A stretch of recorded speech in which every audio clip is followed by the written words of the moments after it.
आता काय त्यांना काय त्यांचं काहीच राहिलेलं नाही इथे. हाती गेली पोथी गेलेली आहे. त्यांना बडबड करण्याशिवाय काही दुसरा उद्योग राहिलेला नाहीये. मी त्यांना म्हटलं 17पैकी एखादा निवडून आणा, तिकडे मेहनत करा. पण ते फक्त बोलण्यावरच मेहनत करतात.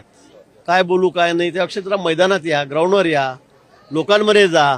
पण त्यांची ती मानसिकता नाही आहे. त्यामुळे त्यांच्या पक्षाची अतिशय दयनीय अवस्था झालेली आहे. महापालिकेत काय झालं, नगरपालिकेत काय झालं, आता काय होणार आहे, आपण बघा काय काय होईल त्यांच्या पुढे. नाशिकमध्ये गोकुळ गीतेंचा जाहीर पाठिंबा होईल अशी देखील चर्चा सुरू झाली आहे. नाशिकमध्ये गोकुळ गीतेंचा युतीसाठी जाहीर आमचा प्रयत्न तोच आहे. कुठे बंडखोरी होणार नाही. आम्ही सगळे महायुती होऊन एकत्रितपणे लढू, हाच आमचा प्रयत्न आहे. आणि मला वाटतं आज माझी त्याची भेट होईल. भेट झाल्यानंतर अंतिम निर्णय त्या ठिकाणी होईल. राणा दाम्पत्यांनी मुख्यमंत्र्यांची भेट घेतली की सुमित्रा पवारांची राज्यसभेची जागा रिकामी होणार आहे, त्यासाठी दावेदारी करते अशा बरीच सूत्रांकडून माहिती समोर आली. ठीक आहे, असेल मला काही माहिती त्या बाबतीमध्ये.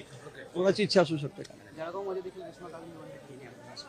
ठीक आहे ना, आता इकडे झालं की तिकडे जाईल. इकडचा सॉल्व्ह प्रॉब्लेम झाला की तिकडचा सॉल्व्ह होईल.